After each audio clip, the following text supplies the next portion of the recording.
Hello. ये क्या मेरी बात ट्रैवल एजेंट मनोहर से हो रही है? जी, आप कौन? देखिए, आप ही हैं जो दुबई भेजने का कार्य करते हैं। जी, आप कौन बोल रहे हैं? अरे ये बताइए कि आप जो दुबई भेजने का कार्य करते हैं कितने रुपए में भेजते हैं आप?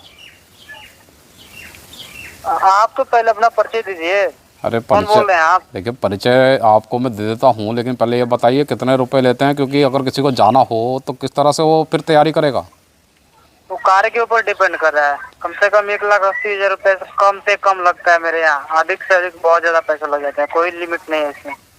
और अगर किसी इंसान को कोई कार्य नहीं आता है, फिर भी अगर उसको दुबई जाना हो, तो क्या आप उस तरह से भी कार्य करके उसको भेज सकते हैं? हाँ हाँ, दूसरे किसी का बदले में दूसरे किसी का इंटरव्यू दिलवा करके पास करा करके जा सकता है। तो उसमें भी 1,80,000 रुपये लगते हैं या ज़्यादा लगते हैं? मिनिमम मेरे पास मिनिमम रेट है 1,80,000 रुपए। अधिक से अधिक जितना आप दे सकते हैं। तो यह जो टिकट और आप वीज़ा जो आप उनको देते हैं, यह क्या सही रहता है या गलत रहता है? सही रहता है। अगर सही रहता है तो आज से 6 महीने पहले सत्यप्रकाश जी से आपने पैसे लिए, उनको नकली वीज़ा और नकली टिकट क्यों दिया? कैसे बात कर रहे हैं? मैं किसी से पैसा नहीं लिया हूं ना। नकली वीजा नकली टिकट कभी नहीं देता हूँ। देखिए मनोहर जी, आपकी सारी कुंडली मेरे पास आ चुकी है, इसलिए बात को घुमाइए नहीं। यह धांधलेबाजी आपकी बहुत सालों से चल रही है, यह मुझे अरे पता आप चला है। बोल कौन रहे हैं भाई? ये तो पहले बताइए, बोल कौन रहे देखिए, हैं? मैं अभी अपना नाम आपको बता दूंगा, लेकिन उससे पहले आप ये सुन लीजिए कि जो ये कार्य आप लोग कर रहे हैं गरीब लोगों के साथ, जिस तरह से आप खिलवाड़ कर रहे हैं, यह धांधलेबाजी अब आपकी नहीं चलेगी। ये भंडा फूट चुका है कैसे आपका। गरीब गरीब लोगों के साथ खिलवाड़ कैसे करें? गरीब लोगों को सहारा दे रहे हैं, दो या पैसा आपने कमाने उनसे के एक लिए, तो लाख आप अस्सी तो बोल हज़ार रहे रुपये लिए, उसके बाद आपने कहा कि आप अकेले नहीं जाएंगे, 4 लोग का और पैसे का इंतजाम करिए, क्योंकि फ़्लाइट में 5 से 6 लोग जाते हैं। उन्होंने आपको और भी लोगों के साथ फिर पैसा दिया और आप उनके पैसे लेकर भाग गए। बोल कौन रहे हैं आप? ये तो पहले बताइए। या आपकी पोल भट्टी खुल रही है, इसीलिए आप इस तरह से बात कर रहे हैं। या आप बताइए कि क्या आप जो, नाम हुआ? नाम क्या हुआ? आप कहाँ से बोल रहे हैं? या आपकी जो जिज्ञासा है मेरा नाम जानने की, तो मैं आपको अपना नाम बता ही देता हूँ।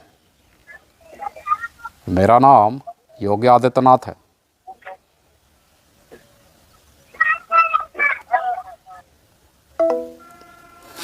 फोन कट गया क्या? मिलाओ दोबारा इसको। हेलो। मनोहर जी, आपने फ़ोन क्यों काट दिया? सर, मेरा नाम विकास हुआ सर। मैं उनके रिसेप्शन पे काम करता हूँ सर। या अभी तक तो आप कह रहे थे कि मैं मनोहर बोल रहा हूँ, अब कह रहे हैं कि आप विकास बोल रहा हूँ। मैंने आपका कच्चा सर मैं चीता उनके खोल दिया, तो आप अपनी पहचान छुपा रहे हैं।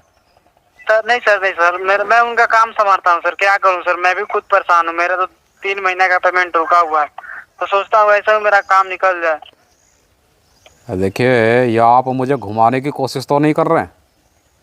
नहीं सर, मैं कसम से बोल रहा हूँ सर। मुझे लग रहा है ऐसा कि मुझे ये काम नहीं करना चाहिए। मैं आज ही टिकट कटाकर जौनपुर निकल जाता हूँ। देखिए, अगर आप मेरे साथ खिलवाड़ करने की कोशिश कर रहे हैं तो आप जानते हैं कि मैं कौन हूँ। या आप अगर मनोहर बोल रहे हैं और आप मुझसे पहचान अपनी छुपा रहे हैं, तो आप गलत कार्य कर रहे हैं। और अगर आप विकास बोल रहे हैं, तो मनोहर तक ये बात पहुंचा दीजिएगा कि आज के बाद जो है, ये इनका ये कार्य जो है वो अब नहीं चलने वाला है, क्योंकि इन पर मेरी नज़र बन चुकी है। जी सर, इन्होंने जी जी। जितने लोगों के साथ घपले, मैं ये मोबाइल वगैरह छोड़ करके चले जाऊंगा। आज ही टिकट कटा रहा हूँ सर, जौनपुर निकल जाऊंगा मैं। अगर ये बात अगर उन तक पहुंच जाए और वो समझ जाए तो अच्छे कार्य है, नहीं तो फिर आपकी भी खैर नहीं। जी सर, मैं बोल दूंगा सर। ये बोल दीजिएगा, जितने लोगों के पैसे खाए हैं वो सबके पैसे लौटा दें, नहीं तो जी वो सर, हाल हो जाएगा कि मट के लटों से ऐसी सुजाई करी जाएगी कि ना अपना दर्द दिखा पाएंगे, ना अपनी चोट किसी को बता पाएंगे। Sorry sir. मैं भी मजबूर हूँ सर। इनके अंदर आकर के मैं काम करता हूँ सर। मेरा भी पेमेंट फंसा हुआ है, जिसकी वजह से मैं कर रहा हूँ। मैं वैसे संभालता हूँ उनका कॉल। चलिए, ये बात उनके कानों तक पहुंचा दीजिएगा। जी सर। और ऐसे लोगों से दूरी बनाए रखिए। दूंगा हाँ, ऐसे लोगों से दूरी बनाए सर, रखिए। मैं आज ही काम छोड़ दूंगा। चलिए, रखिए।